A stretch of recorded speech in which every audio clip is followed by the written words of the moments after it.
Alhamdulillah wassalatu wassalamu ala Rasulillah wa ala alihi wa sahbihi wa man wala.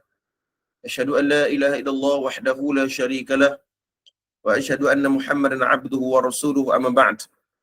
Pertama sekali kita rafa'kan kesyukuran kepada Allah Subhanahu wa taala. Allah berikan kesempatan kepada saya dan tuan-tuan untuk sama-sama kita berada di bulan Ramadan al-Mubarak ini, bulan yang cukup barakah, bulan yang membentuk diri seorang mukmin, seorang muslim yang sejati, ya, dan Ramadan ialah bulan turunnya Al-Quran. Tuan-tuan yang dirahmati oleh Allah Subhanahu Wa Taala, jadi pada pagi ini saya nak mengupas iaitu tajuk ataupun tazkirah pada hari ini ialah Ramadan ialah bulan keberkatan. Tuan-tuan sekalian, kalau kita tengok beberapa ayat Al-Quran seperti dalam surah Al-A'raf ayat 96, Allah Subhanahu wa taala sebut dalam Quran, walau anna ahlal qura amanu wattaqaw lafatahna alaihim barakatin minas sama'i wal ard. Nah, ayat dalam surah Al-A'raf ayat 96 ini Allah Subhanahu wa taala menyebut bahawa walau anna ahlal qura, dan sekiranya penduduk negeri itu, ahlul qura itu beriman dan bertakwa, wattaqau lafatahna, maka kami akan melimpahkan kepada mereka, ya, alaihim barakatim minas sama'i wal ard, keberkatan dari langit dan juga dari bumi. Walakin kazzabu fa akhadnahum bima kanu yaksibun, tetapi ternyata mereka mendustakan ayat-ayat kami dan kami seksa mereka sesuai dengan apa yang telah mereka kerjakan. Maka faham kita bahawa bulan Ramadan ialah bulan Allah limpahkan keberkatan yang cukup banyak pada bulan Ramadan Al-Mubarak. Dan dalam surah Al-A'raf ini Allah SWT sebut, Allah highlightkan, Allah bagi tahu kepada kita bahawa kalau nak dapat keberkatan, mestilah mereka ini di kalangan orang bertakwa kepada Allah, orang yang beriman dan orang yang bertakwa kepada Allah. Jadi apabila masuk bulan Ramadan Al-Mubarak dan hari ini beberapa hari dah kita berpuasa, maka kita melakukan kewajipan, itu tanda bahawa kita nak menjadi insan yang bertakwa kepada Allah SWT. Supaya apa? Supaya kita mendapat keberkatan.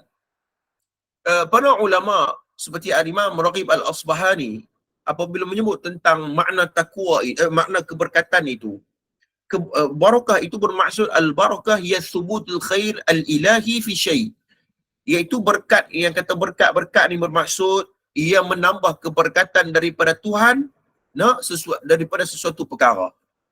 Maknanya kita dapat satu benda ni, Allah bagi kat kita, dan benda tu bertambah baik, bertambah kita mendapat nikmat. Itu maksud barakah menurut Al-Imam Raghib Al-Asbahani. Baik, Al-Imam Ibn Qayyim Al-Jauziyah rahimahullahu ta'ala apabila dia menyebut tentang al-barakah ni, tuan-tuan, barakah ni juga merujuk kepada al-barakah haqiqatuha thubut wa al-iltizam wal istiqrar. Iaitu barakah itu, kata Imam Ibn Qayyim Al-Jauziyah rahimahullah, iaitu menyebut kepada al-thubut, iaitu tetap. Maknanya benda hak kita ada tu dia tak hilang, kan? Benda hak kita ada tu dia tetap, dia ada. Dan juga iltizam, kita maknanya kita sentiasa benda tu ada. Wal istiqrar, dan dia bertambahlah, dia berulang-ulang, dia bertambah. Jadi itu kata Imam Ibn Qayyim Al-Jauziyah rahimahullahu ta'ala. Sebab itu apabila kita sebut tentang barakah dalam kehidupan, benda yang sudah ada itu Allah kekalkan. Bahkan maksud juga ia bertambah kebaikan yang Allah bagi dalam kehidupan kita. Sebab tu kata ulama, al-barakah an-nama wa ziyadah wa tabrik ad-du'a, iaitu merujuk kepada keberkatan itu merujuk kepada dia bertambah dalam kebaikan kepada kita. Seperti mana dalam surah An-Naml ayat yang ke-8, a'udzubillahi minasyaitonirrajim, falamma ja'aha nudiya an burika min finnar wa man haulaha wa subhanallahi rabbil alamin. Yang bermaksud, maka ketika dia tiba di sana, yakni tempat itu, dia diseru. telah diberkati orang-orang yang berada di dekat api itu dan orang-orang yang berada di sekitarnya. Maha suci Allah, Tuhan sekalian alam. Maknanya tuan-tuan yang dirahmati oleh Allah Subhanahu Wa Taala, barakah ini merujuk kepada maka kita akan mendapat keberkahan, ya, kita sendiri dan juga orang yang berada di sekeliling kita. Nah, kerahan ini terjadi kepada satu peristiwa, ya, Nabi Allah Khidir alaihi salam dan juga terjadi kepada Nabi Musa alaihi salam. Kan ada satu cerita, ya, Nabi Khidir alaihi salam membina, kita kata tembok, tembok, membina, membaiki balik rumah anak yatim, rumah anak yatim. Bila kita cek balik, rupanya di bawah kita kata rumah tersebut ada simpanan harta anak yatim. Simpanan harta anak yatim. Jadi para ulama tafsir, apabila menafsirkan ayat wa ammal jidaru fakana li ghulamayn yatimayn fil madinah wa kana tahtahu lahumā wa kana abuhuma salihah. Bermaksud adapun dinding rumah itu adalah kepunyaan dua anak yatim di kota itu. Ini cerita pasal Nabi Khidir ni. Okey, dua anak yatim yang berada di kota tersebut, maka di bawah tu ada harta simpanan. Wa kana tahtahu kanzun lahuma wa kana abuhuma salihah. Di bawah tu, di bawah rumah mereka tu ada harta simpanan. Simpanan bagi mereka dua lah, maknanya anak-anak yatim ni. Maka ayah mereka iaitu orang yang saleh. Para ulama tafsir seperti Imam Ibn Kathir, apabila menafsirkan ayat ni, Imam Ibn Kathir kata apa? Imam Ibn Kathir dalam tafsir Quranul Azim mengatakan bahawa tengok kesan daripada kesalihan ayah dia. Sebab ada sebagian ulama kata bukan ayah. Sebagian ulama mengatakan bahawa penjaga kepada anak yatim tu. Kesan daripada ayah ataupun penjaga yang saleh, yang baik, kehidupannya diberkati oleh Tuhan, maka Allah Subhanahu Wa Taala memberi kesan, kita kata anak-anaknya, keturunannya akan mendapat kesan. Betul. Ayah yang saleh, ayah yang baik, seorang ibu yang baik, seorang ibu ayah yang saleh, yang bertakwa kepada Allah, dia akan memberi kesan kepada orang yang duduk di sekelilingnya. Dalam ayat ni merujuk kepada apa? Anak dia ataupun kita kata keturunan dia. Li ghulamayn yatimayn fil madinah. Dua orang ni mendapat, yakni dua anak yatim ni mendapat keberkatan daripada penjaga ataupun ayahnya yang abuhuma salihah. Tuan-tuan yang dirahmati oleh Allah Subhanahu Wa Taala. Sebab tu Al-Imam Ibn Athir dalam kitab disebut dalam Jala'ul Afham, ya, Al-Imam Ibn Athir rahimahullahu taala, apabila beliau mensyarahkan, ya, satu hadis yang diriwayatkan oleh Imam Muslim, ya, yang doa yang kita baca ketika mana dalam solat, barik ala Muhammad wa ala ali Muhammad kama barakta ala Ibrahim wa ala ali Ibrahim. Ya Allah, berkatilah ke atas Nabi Muhammad SAW dan ke atas ahli keluarganya seperti mana keberkatan yang kau berikan kepada Ibrahim dan juga ahli keluarga Ibrahim.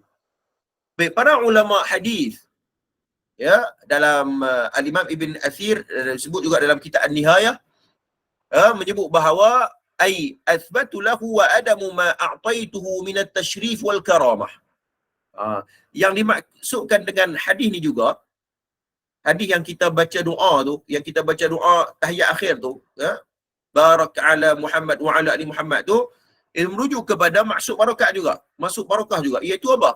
Benda yang kita kata wa aslul awal ataupun wa tutlaqu al barakah aidan ala ziyadah wal aslul awal. Maknanya benda hak asal tetapkan, kemudian kita minta supaya Allah tambahkan keberkatan. Itu maksud dia.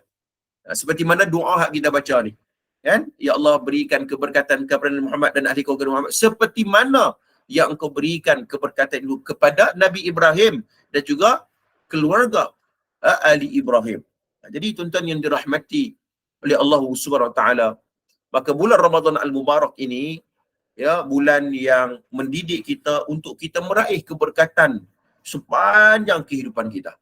Saya teringat satu cerita yang pernah terjadi kepada salah seorang tokoh ulama hadis, ya, iaitu Abdullah ibn Mubarak.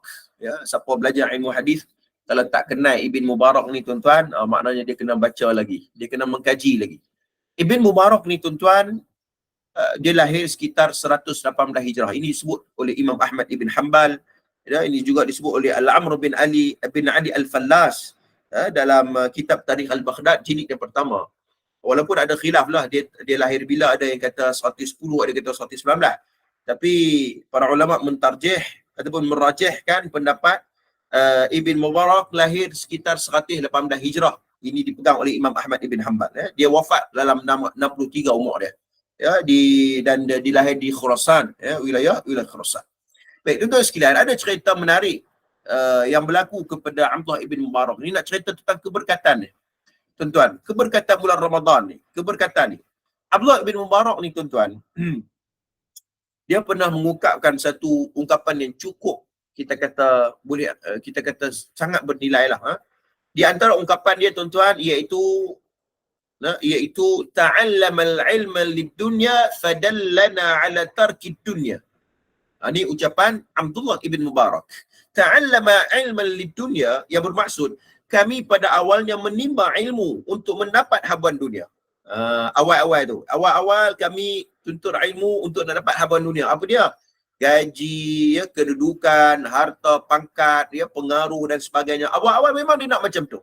Kata Ibn Mubarak, fadalla ala tarki dunya, namun akhirnya ia membawa kami ke arah meninggalkan habuan dunia. Itu kata ilmu. Sebab tu tuan-tuan sekalian, perjuangan ilmu tidak ada kompromi. No kompromi, mesti kena tuntut ilmu. Nak menjadi seorang yang bertakwa, nak menjadi seorang yang saleh, tak cukup hanya sekadar berzikir sahaja. Mesti kena menuntut ilmu. Mesti kena jihad dalam menuntut ilmu, bersungguh-sungguh dalam menuntut ilmu. Imam Abdullah ibn Mubarak ajar kepada kita bahawa, ya, awalnya dia tuntut ilmu. Waktu tu dia tak ada lagi kurang ilmunya. Tapi dia semakin belajar hadis, belajar bahasa Arab, belajar usul fiqh, belajar ilmu tafsir dan sebagainya. Maka dengan ilmu itu membentuk dia untuk dia tinggal dunia. Kerana hal ini pernah terjadi kepada dia sendiri tuan-tuan sekalian. Ya, ketika mana Abdullah ibn Mubarak ni tuan-tuan, ada dalam cerita, ada dalam kitab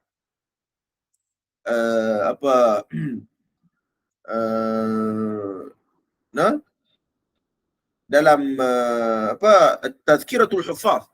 Cerita ni pernah berlaku, ni kata kesan keberkatan ni. Ya, dalam Tazkiratul Huffaz, Abdullah ibn Mubarak ni tuan-tuan, satu hari, dia ni orang alim Abdullah ibn Mubarak ni, alim jalil, ya, dalam ilmu hadis khususnya. Satu hari Abdullah ibn Mubarak ni tuan-tuan diceritakan oleh seorang anak murid dia namanya Abdul Rahman Al-Ahwal. Abdul Rahman Al-Ahwal tu anak murid dia cerita. Satu hari Abdullah bin Mubarak ni tuan-tuan, waktu tu dia menziarahi khalifah yang bernama Ma'mar bin Rashid. Ya, waktu tu Ma'mar bin Rashid dia khalifah, tapi khalifah Ma'mar ni pun kemah juga tuan-tuan. Dia ni pun orang alim juga Ma'mar ni. Ya, satu hari Abdullah bin Mubarak ni tuan-tuan, ketika mana dia nak beransur untuk meninggalkan Ma'mar bin Rashid, ya, maka kemudian dia hadiahkan hampir 1000 dirham kepada Ma'mar bin Rashid. Dia hadiah tak ada masalah apa, bukan rasuah apa, hadiah. Dia bagi hadiah kepada Ma'mar bin Rashid 1000 dirham. Kemudian apabila dia dah buat persiapan untuk nak balik ke tempat dia, ya, Abdullah bin Mubarak ni tuan-tuan, datang seorang pemuda yang dia mencintai ilmu hadis. Kemudian dia menyebut kepada Ibn Mubarak, Abdullah bin Mubarak. Dia kata apa? Ya, aku ada hadis yang jalannya, yang turuknya ataupun sanadnya sampai kepada Ma'mar bin Rashid. Dia kata, aku ada hadis. Dan hadis ni aku ambil daripada Ma'mar bin Rashid. Dan hadis yang dia baca tu tuan-tuan, pemuda ni, ya, Abdullah bin Mubarak tak pernah dengar hadis ni. Abdullah bin Mubarak tak pernah dengar hadis ni. Tuan-tuan, ya, kita boleh tengok dalam kitab Ar-Rihlah fi Talab al-Hadis, karangan Imam Khatib Al-Baghdadi, orang sanggup mengambil ataupun bermusafir ribuan kilometer hanya semata-mata nak mendengar satu hadis saja. Seperti mana berlaku kepada rajul minal ansar raqiba bin al-Madinah ila Uqbah ibn Amir. Terjadi kepada seorang laki-laki daripada Madinah, orang Ansar, dia sanggup kenderaan dulu bukan macam kenderaan sekarang, ya. Sekarang ni ada bas, aircon dan sebagainya. Dulu naik unta ataupun kaldai sahaja, udah. Daripada Madinah pergi berjumpa dengan Uqbah ibn Amir untuk hanya mendengar satu hadis, iaitu man salaka tariqan yaltamisu fihi ilma sahlallahu lahu tariqan ilal jannah. Hadis tu nak bagi tahu kata orang dulu ni zaman periwayatan ni nak menuntut ilmu, nak dengar satu hadis saja, maka sanggup bermusafir hampir ratusan batu hanya nak mendengar satu hadis saja. Ni tuan-tuan berlaku kepada Abdullah ibn Mubarak. Dia kata, aku tak pernah dengar hadis ni. Nah, kemudian pemuda ni katakanlah macam tu, pergilah jumpa Ma'mar bin Rashid dan ambillah hadis daripada dia sebelum kamu pergi. Okay. Kemudian Allah Mubarak kata, aku tak mahu ambil hadis tu daripada guruku kerana aku telah memberikan hadiah kepadanya dan aku khawatir, ya, Ma'mar menyampaikan hadis itu kepadaku kerana hadiah yang aku berikan kepadanya. Allahu Akbar. Dia nak jaga tu. Satu, dia nak jaga keikhlasan dan dia nak jaga keberkatan tu supaya dia menuntut ilmu bukan atas dasar haban dunia. Keberkatan. Takut kalau aku bagi sekali ni, kalau aku minta hadis sekali ni, dia terhutang budi aku juga. Aku bagi kat dia 1,000 dirham tadi ni. Dia tak mau buat benda tu. Lantas Abdullah ibn Mubarak dia pergi tanpa mengambilkan riwayat hadis tersebut daripada Ma'mar bin Rashid. Ini disebut juga dalam kitab Al-Jarh wa Ta'dil. Bagaimana kita kata kesungguhan Abdullah ibn Mubarak menjaga keberkatannya khususnya dalam menuntut ilmu. Dan hal ini, semua itu berlaku disebabkan ketajaman dia ataupun kita kata keikhlasan dia ataupun kita kata kesungguhan dia dalam menjaga keberkatan dalam menuntut ilmu ataupun dalam ibadat ataupun dalam kehidupan dia. Kerana hal ini terjadi terdapat dalam sebuah hadis yang diriwayatkan oleh Imam Bukhari Muslim, fakana minha naqiyatun qabilatil ma fa'ambatatil kala'a wal 'ushbal kathir. Kata Nabi SAW, sebahagian tanah itu ada yang subur, yang menyerap, lalu ia menumbuhkan tumbuh-tumbuh yang banyak. Jadi tuan-tuan sekalian, ilmu ni ataupun kita ni tuan-tuan, ada orang yang mendapat keberkatan daripada Allah. Ada. Dia menuntut ilmu, dengan ilmunya dia dapat keberkatan. Dia melaksanakan ibadat kepada Allah, amal soleh kepada Allah, dia dapat keberkatan. Kata Nabi SAW, ada orang hak macam ni. Wa kana minha naqiyatun qabilatil ma fa'ambatatil kala'a wa 'ushbal kathir. Ada orang hak Allah bagi keberkatan ni, hidupnya tuan-tuan, Allah berikan keberkatan. Hidup dia. Dia buat amal soleh, Allah bagi keberkatan. Dia buat, kita kata, kebajikan, Allah bagi keberkatan dia. Keberkatan ni seperti mana tafsiran yang kita sebut tadi ni. Nikmat yang asal tak hilang, tapi dia semakin bertambah. Imam Ibn Qayyim dia kata, apabila sebut tentang keberkatan tadi ni ialah kestabilan, keseimbangan kehidupan. Walaupun tak kaya tuan-tuan, tapi cukup. Dia tak susah. Allah mudahkan urusan dia. Dia nak menuntut ilmu, Allah mudahkan urusan dia dalam menuntut ilmu. Niatnya ikhlas. Dia nak melakukan kebajikan, niatnya ikhlas, Allah berikan keberkatan. Mungkin dia tak nampak, kita kata, kesannya kepada anak-anak dan keturunan. Tuan-tuan tengok anak-anak, orang yang buat kerja ikhlas ni tuan-tuan, tuan-tuan boleh tengok kepada ahli keluarga dia. Perjalanan hidupnya mudah, Allah mudahkan urusan dia. Baik ya, tuan-tuan sekalian. Seperti mana hal ini pernah berlaku kepada Abdullah bin Mubarak. Saya ambil contoh Abdullah bin Mubarak lah. Tuan-tuan sekalian, bagaimana kesan kepada keikhlasan dan dalam menuntut ilmu, keberkatannya dalam menuntut ilmu ataupun amal ibadatnya, dia menjadi seorang tokoh ulama yang cukup besar. Khususnya dalam ilmu hadis. Tuan-tuan boleh lihat ucapan yang pernah disebut oleh Al-Abbas bin Al-Mus'ab rahimahullahu ta'ala. Ini disebut dalam kitab Tarikhul Baghdad dan Tarikhul Dimashq. Dia mengatakan bahawa jama'al Abdullah bin Mubarak al-haditha wal-fiqha wal-arabiyya wa iyaman nas wal-syaja'ata wal-sakha wal-tijarata wal-mahabbata 'inda al-farqi. Kata siapa ni? Al-Abbas bin Mus'ab rahimahullah ta'ala. Dia kata, Allah bin Mubarak ni, dia menghimpunkan ilmu-ilmu yang besar dalam agama. Pertama, ilmu hadis. Maknanya kalau orang belajar ilmu hadis tak kenal Ibn Mubarak, kita kata dia belum lagi menguasai ilmu hadis. Dan dia juga menguasai ilmu fiqh wal arabiyah dan juga ilmu bahasa Arab, ilmu sejarah wal ayyamun nas, dan ilmu keberanian. Oh, ilmu keberanian maknanya dia orang berani. Salah betul-betul. Walaupun ia bercanggah dengan kita kata realiti ataupun kebanyakan orang. Salah kerana dia orang alim, Rabbani. Begitu juga ucapan daripada Abu Al-Walid At-Tayalisi, ya, dalam dalam kitab As-Siyar I'lamun Nubala oleh Al-Imam Az-Zahabi rahimahullahu taala. Kata Abu Al-Walid At-Tayalisi, "Ma ra'aitu ajma'a min Abdullah bin Abdullah ibn Mubarak." Yang bermaksud, aku tidak pernah melihat seorang yang lebih berilmu daripada Abdullah ibn Mubarak. Tuan-tuan yang saya kasih sekalian, pada hari ini tuan-tuan, kalau kita nak cari orang yang alim segala sudut tuan-tuan, susah. Betul tak tuan-tuan? Nak cari orang alim bahasa Arab, dia pun pandai bahasa Arab, ya. Dia pun pandai hadis, dia tahu tentang nasikh wal mansukh, ya. Dia tahu tentang hadis mukhtalif, ya, ilal hadis, dia tahu semua tu. Tapi belum tentu dia menguasai ilmu usul fiqh.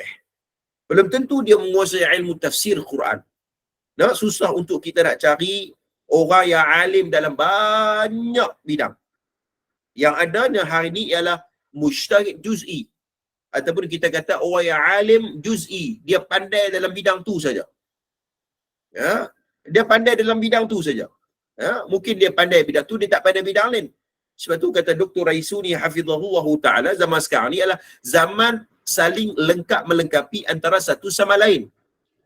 Okey, bila kamu melakukan kesalahan ilmiah, kesalahan akademik, apabila orang yang alim dari bidang tersebut tegur, orang ahli sarjana dalam bidang tersebut tegur kamu kena terima teguran tersebut.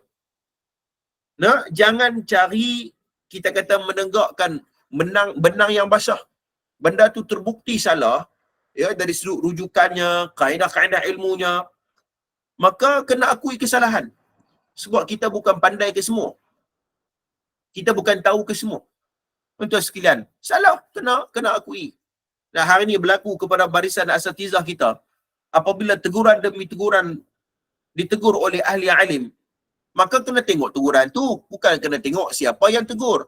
Kena tengok siapa yang tegur, tuan-tuan sekalian. Awal-awal lagi kita sudah meletakkan tembok pemisah di antara kita. Tengok dulu apa yang nak tegur. Kalau ada asasnya, kalau kena dengan disiplin ilmu, maka kita terima teguran tersebut walaupun ia datang daripada mulut musuh kita. Dengan untuk sekalian, sebab tu sebab tu Imam Malik, Imam Darul Hijrah, ya, apabila ditanya berpuluh soalan kepada apakah ucapannya, dia kata anallah adri, aku tidak tahu hal ini. Ini yang kata ulama Rabbani, dia amanah dengan ilmu. Tuan-tuan sekalian, kalau kita tengok keberkatan ni, semua tajuk pagi ni ialah keberkatan, tuan-tuan. Nah, ia terjadi apabila kita kata diceritakan dalam sebahagian riwayat, Abdullah bin Sinan yang menceritakan tuan-tuan tentang kesan keberkatan ilmu lah, kita kata amal soleh dilakukan oleh Allah bin Mubarak ni tuan-tuan. Satu hari Abdullah bin Sinan dia mendapati bahawa Abdullah ibn Mubarak dia datang ke Mekah.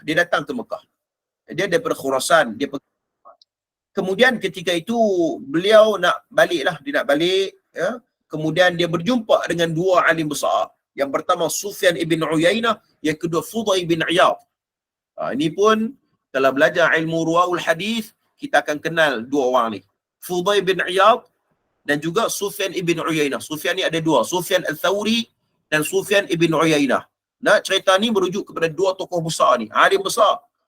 Tuan-tuan sekalian, dia jumpa dengan dua orang ni. Kemudian tuan-tuan, dia nak ucapkan selamat tinggal.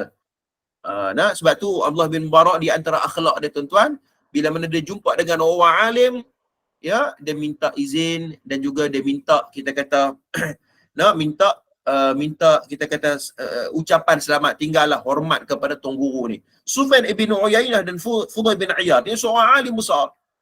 Abdullah bin Mubarak dia minta, kita kata selamat tinggal lah, ada minta selamat tinggal, saya nak balik dah ke tempat saya.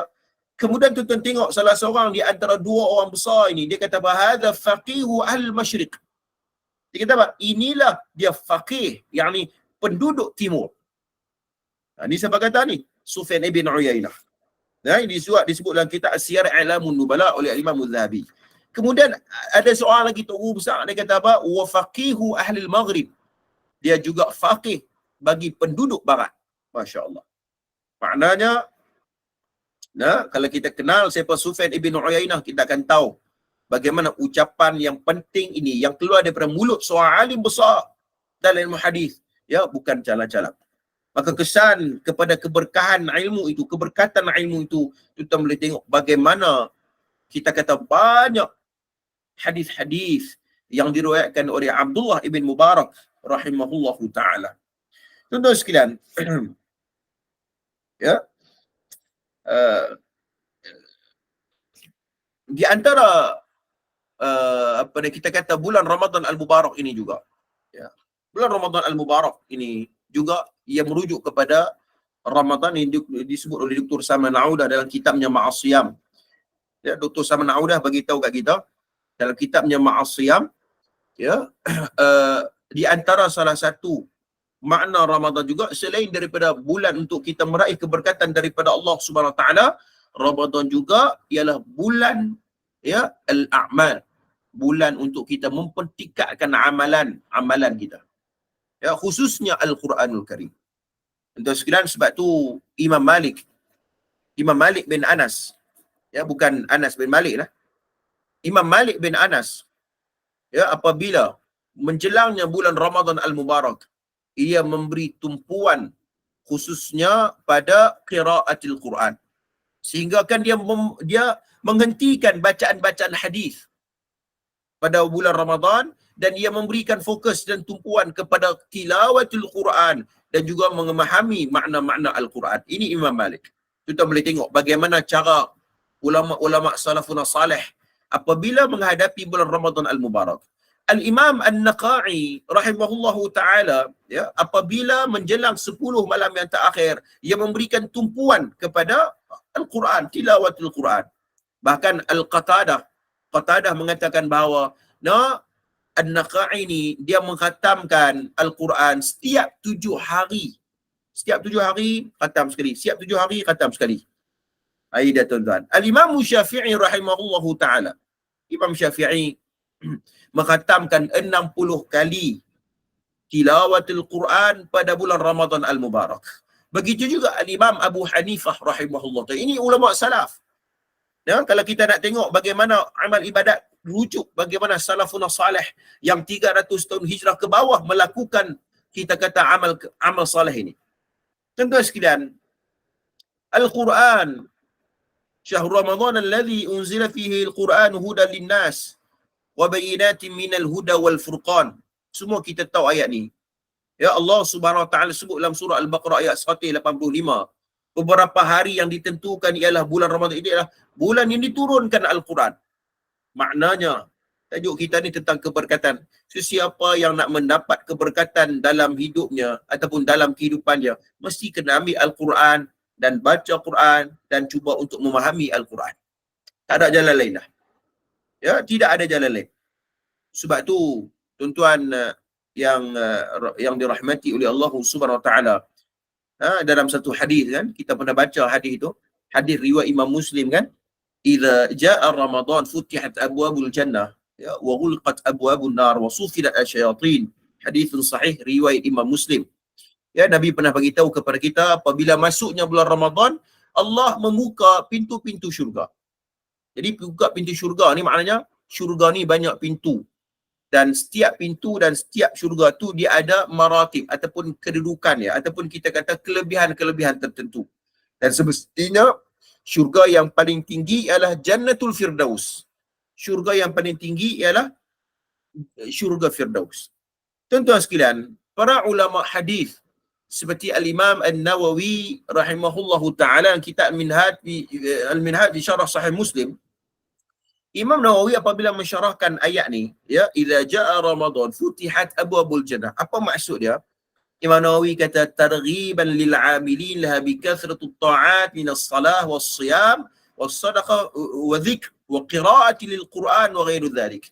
Kata Imam Nawawi rahimahullahu taala, yang dikatakan Allah membuka pintu syurga apabila menjelang Ramadan al-Mubarak ini ialah hamba-hambanya Allah meringankan mereka untuk melaksanakan ketaatan kepada Allah SWT, baik dari sudut salat, siyam, sedekah, berzikir kepada Allah dan membaca Al-Quran.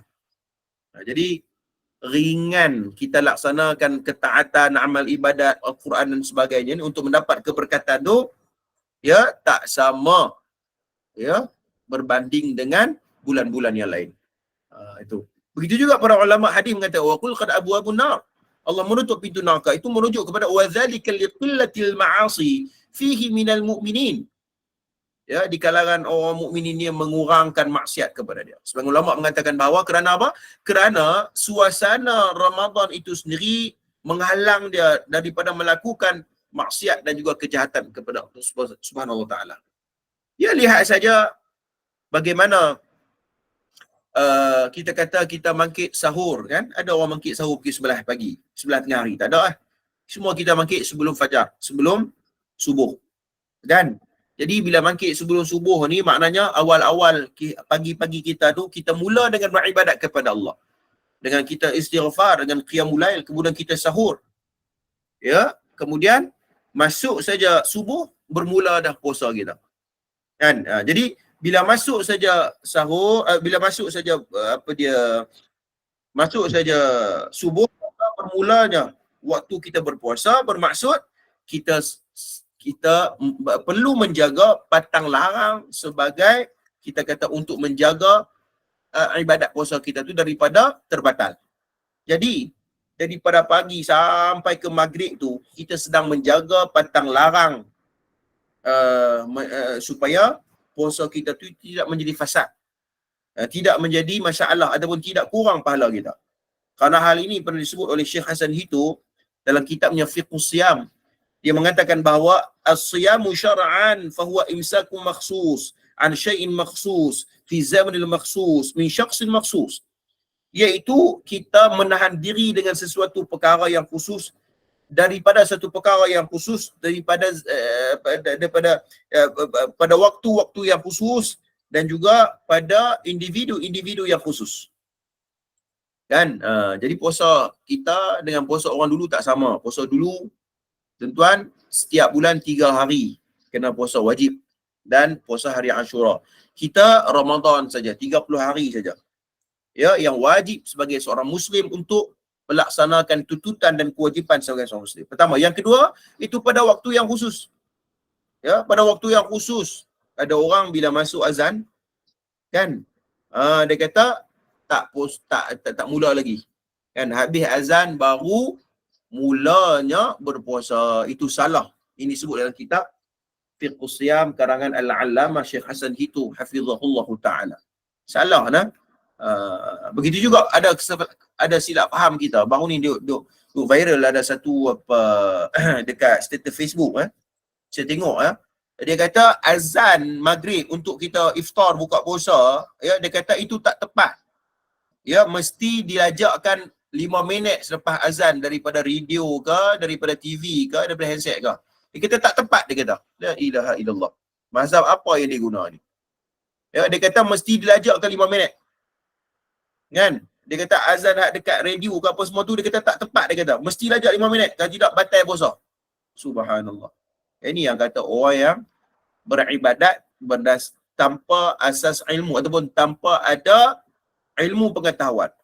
Kita kata bahawa ya takwim ataupun penentuan waktu solat itu adalah bersifat ijtihadi. Ya, yang telah ditentukan oleh ulil amri kita ataupun tokoh-tokoh ilmuwan kita, para alim ulama yang ulil amri bertanggungjawabkan kepada mereka untuk laksanakan tugas tersebut. Maka kita orang awam ni kita cukup berpegang dengan ijtihad yang dipegang oleh ataupun yang telah ditentukan oleh ulil amri kita. Begitu. Maka sah dah masuk maghrib tu terus lajak sampai 10 minit ke 5 minit. Masuk tu sah dah, buka lah puasa. Iftar dah. Afdal untuk kita memulakan ataupun kita awalkan ya pada waktu tersebut untuk kita berbuka puasa. Tuan-tuan yang saya kasih sekalian, kembali kepada hadis riwayat Imam Muslim tadi ni. Ya, kemudian Nabi sebut wasufilat asyayatin. Allah Subhanahu wa taala merantai ya syaitan-syaitan pada bulan Ramadan. Tuan-tuan sekalian, ada satu persoalan ditanya kepada Imam Al-Qurtubi. Ada orang tanya Imam Qurtubi. Ya, fa inna qil kaifa nara syurur wal ma'asi waqi'ati fi Ramadan kathir. Ada falau sufilat asyayatin. Orang tanya kepada Imam Al-Qurtubi rahimahullahu taala. Dia kata macam mana kita lihat hari ini berlaku juga kejahatan dan maksiat pada bulan Ramadan, ya, yang banyaklah berlaku kejahatan. Ramadan pun banyak juga duk berlaku kejahatan ni. Pecah masuk rumah orang, ada yang tak puasa pun ada. Padahal dalam masa yang sama falau pada sufilat asyayatin. Tapi mereka ataupun syaitan dirantai pada bulan Ramadan. Jadi berlaku juga hal itu. Kerana apa? Imam Al-Qurtubi mengatakan bahawa ada 3 sebab. Ada 3 sebab yang berlaku juga, kita kata, kejahatan pada bulan Ramadan Al-Mubarak ini. Yang pertama kata Imam Al-Qurtubi iaitu kan nufusul khabithah. Iaitu disebabkan apa? Disebabkan hati itu bermasalah. Hati itu tak bersedia menghadapi Ramadan Al-Mubarak. Sebelum masuk Ramadan, dia tak berusaha untuk membersihkan diri dia, hati dia daripada maksiat kepada Allah SWT. Dia masuk dalam keadaan tidak bersedia. Kan nufusul khabithah, hati yang bermasalah. Hati yang diselubungi oleh maksiat dan dosa kepada Allah SWT. Sebab tu, sebelum Ramadan dan semasa Ramadan itu sama saja bagi dia. Langsung tidak berbekas dan tidak memberi kesan kepada ibadat dan kehidupan dia. Hati yang bermasalah. Pertama. Yang kedua kata Imam Al-Qurtubi rahimahullahu ta'ala, wal adatul khabihah, iaitu adat ataupun masyarakat yang jelek, ataupun masyarakat yang tidak membentuk diri dia menjadi orang yang baik. Kemungkinan dia di tempat kerja dia ataupun kawan-kawan dia yang merosakkan diri dia. Mengumpat, mengadu fitnah, domba, ya, menjatuhkan murah orang ni, ya. Mereka cerita-cerita yang tak betul dan sebagainya. Jadi kawan-kawan ni, dia duk banyak berinteraksi dengan mereka ni, tuan-tuan. Ya, suasana itu membentuk diri dia, membentuk karakter dia. Wal adatul qabihah. Itu penting. Sebab tu Al-Imam Nawawi dalam kitab Adab fi Hamalatil Quran, dia mengatakan bahawa di antara salah satu cara untuk membentuk diri kita ni iaitu mujalasatus salihin. Kena damping dengan orang-orang salih.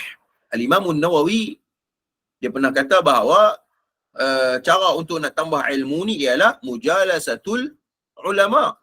Kena damping dengan para alim ulama, dengan kuliah-kuliah ilmu. Ya, jangan ambil ringan terhadap kehadiran kita dalam majalisul ilm. Ya, Saleh Ibn Thaymin, ya, dia pernah mengungkapkan bahawa ya,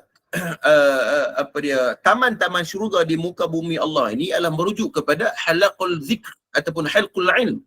Bukannya kita kata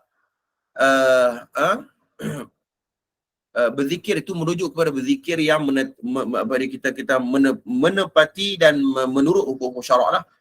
Bukannya duduk dalam satu kelompok yang membicarakan tentang orang sana, membicarakan tentang orang sini dan sebagainya. Ya, bukan. Ini bukan majlis cerita, tapi majlis zikir dan juga majlis ilmu. Itu termasuk di antara raudhatun min riyadil jannah. Tuan-tuan yang saya kasih sekalian, ya. Kemudian yang ketiga kata Imam Al-Qurtubi rahimahullahu ta'ala, wa syayatin al-insaniyah, iaitu syaitan di kalangan manusia. Walaupun menurut Al-Imam Ibn Qayyim, apabila menyebut tentang jin itu, syaitan itu merujuk kepada apa? Syaitan itu sebagian ulama mengatakan bahawa ia termasuk di antara jin-jin kafir. Ya, jadi maknanya syaitan itu ialah makhluk ghaibiyat, benda yang kita tidak nampak, yang bila masuk bulan Ramadan, makhluk Allah ni akan dirantai oleh Allah SWT, sufir asyayatin. Tetapi kata Imam Qurtubi yang jadi masalah sebab apa? Sebab syaitan di kalangan manusia. Sebab tu dalam satu hadis riwayat Imam Ahmad dalam musnadnya, sahabat Nabi pernah tanya satu soalan kat Rasulullah, ya Rasulullah, adakah ada syaitan di kalangan manusia ni? Nabi kata, na'am mawjud. Nabi kata, ya, ada syaitan di kalangan manusia. walaupun Ramadan al-Mubarak ini Allah telah merantai syaitan-syaitan yang merujuk kepada jin itu, yang kafir itu, tetapi perangai dan karakter perangai jin itu ataupun perangai syaitan itu masih ada di kalangan manusia. Wal'iyadzubillah. Sebab tu tuan-tuan yang saya kasihi sekalian, Ramadan al-Mubarak adalah bulan untuk kita mempertingkatkan ketakwaan kita kepada Allah Subhanahu Wa Taala, dan juga untuk kita meraih keberkatan khususnya pada bulan Ramadan al-Mubarak. Tuan-tuan sekalian, tidak ada jalan lain melainkan dengan kita mengambil Al-Quran dan kita melakukan amalan-amalan salih untuk kita mendapat keberkatan tersebut. Qiraatil Quran wa tadabbur, membaca Al-Quran dan cuba untuk menghayati isi kandungan Al-Quran, itulah kita kata jalan yang paling terbaik, yang paling afdal, prioritinya terutamanya bila masuk Ramadan al-Mubarak. Sebab tu Maulana Asri dia buat tafsir ataupun kita buat daurah tafsir Al-Quran. Dia berhenti saat mengajar hadis kan. Dia fokus kepada Al-Quran. Itulah orang panggil orang cerdik, orang pandai. Bukan saya nak puji apa, tapi itulah prioritinya. Apabila masuk bulan Ramadan al-Mubarak, itulah prioritinya, aulawiyat dia. Untuk kita mendekati diri kita dengan Al-Quranul Karim. Sebab tu Dr. Salah Al-Khalidi dalam kitab apa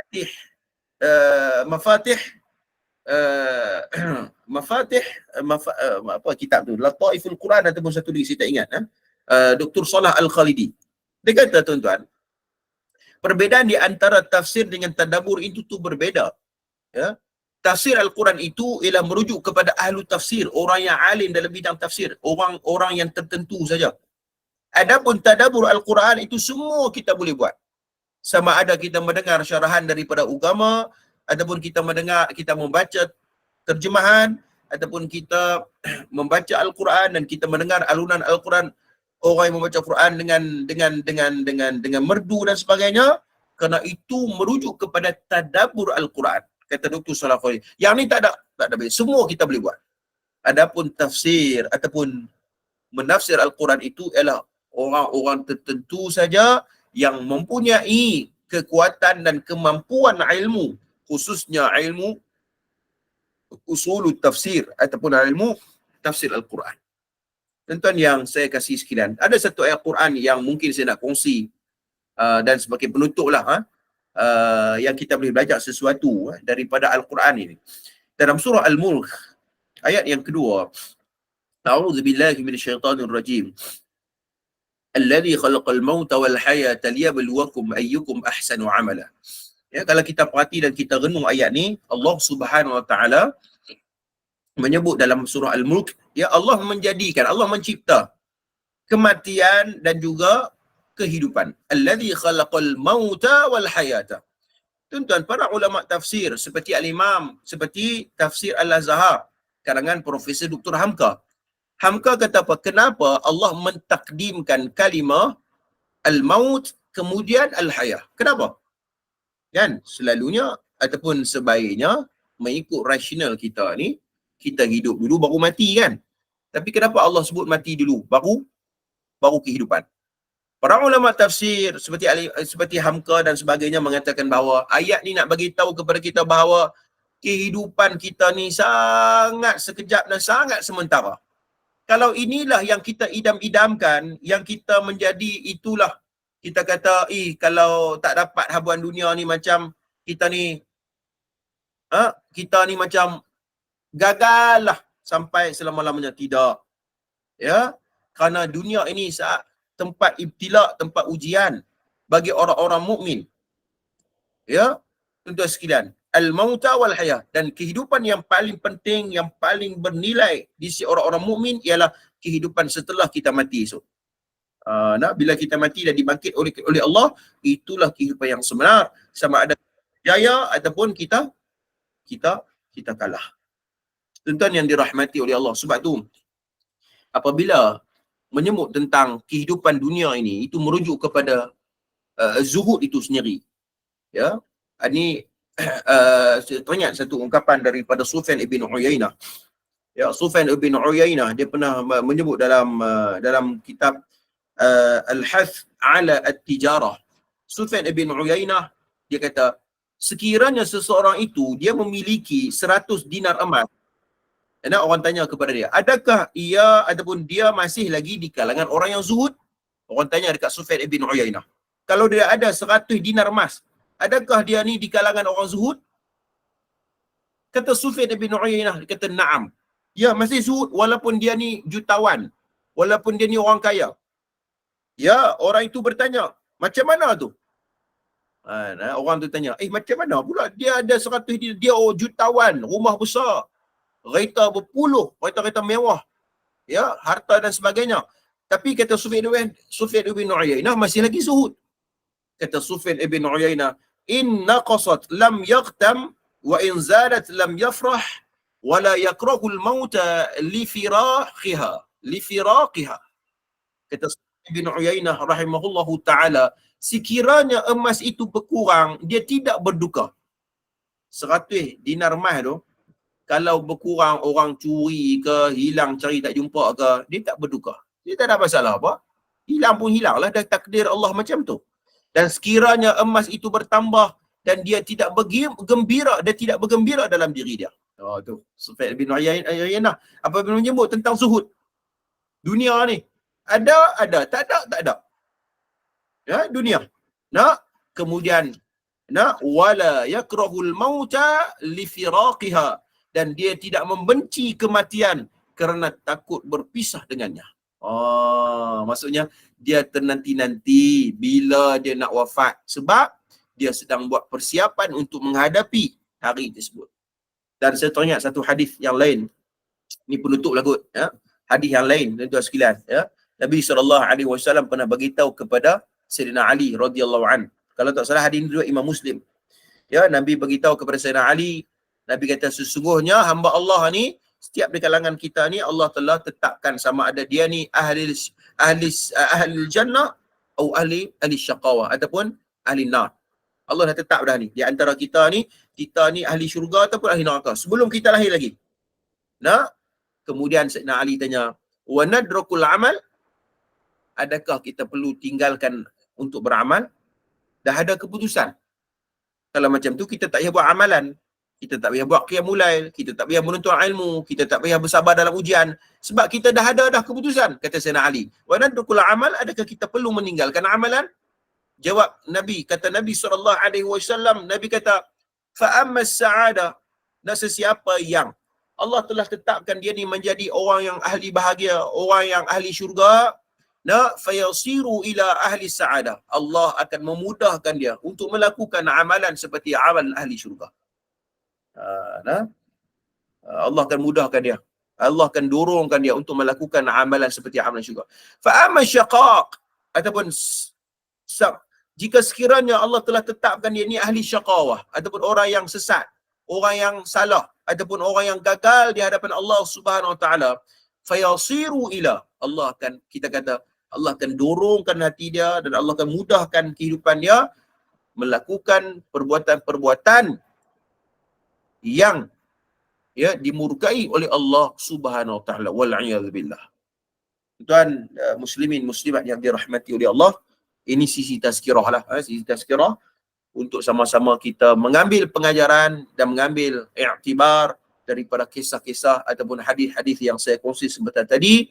Mudah-mudahan kita semua mendapat keberkatan, kesan daripada madrasah Ramadan ini, untuk kita kesannya kepada, ataupun kita kata selepas Ramadan Al-Mubarak. Nak tengok kesan ataupun tidak puasa kita ni, kena lihat selepas ba'da Ramadan, selepas mana Ramadan Al-Mubarak. Tuan-tuan sekalian, takat tu dulu kot perkongsian tazkirah saya pada kali ini. InsyaAllah pada sesi-sesi akan datang, rakan-rakan kita ataupun ilmuwan-ilmuwan kita akan berkongsi untuk kita mendapat ilmu, pengetahuan khususnya pada bulan Ramadan Al-Mubarak. Aqul qouli hadza wa astaghfirullahal azim li wa lakum. Wassalamualaikum warahmatullahi taala wabarakatuh.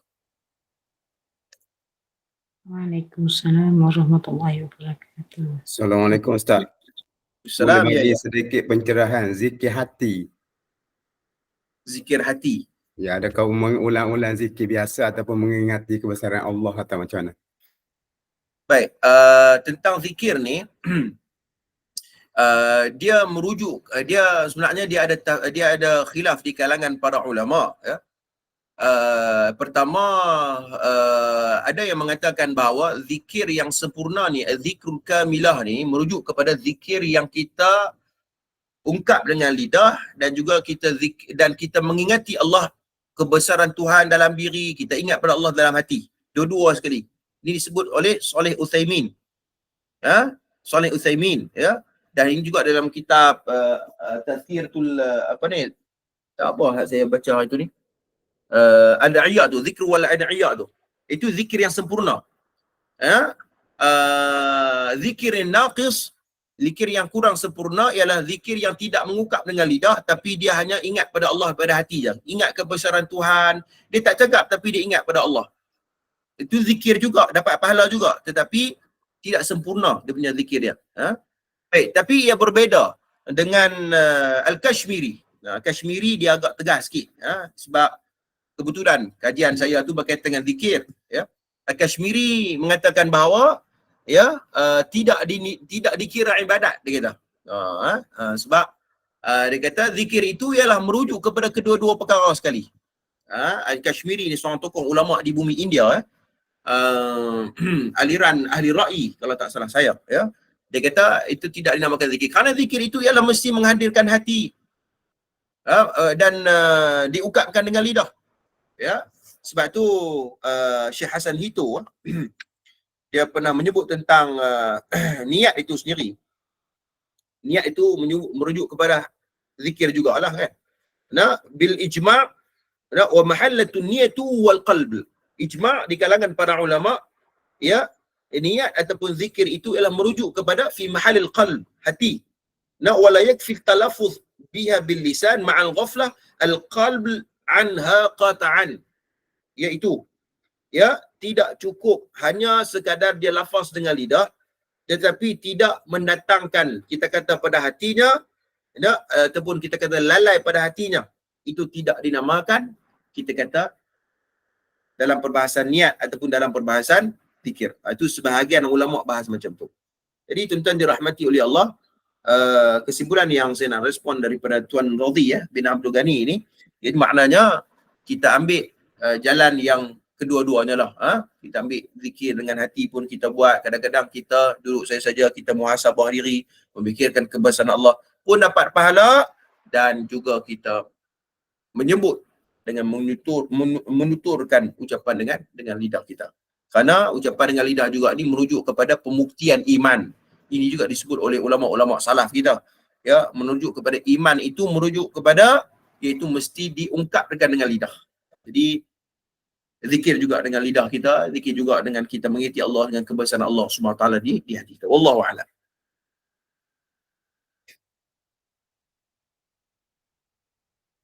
Terima kasih Ustaz. Baik, barakallahu fiik.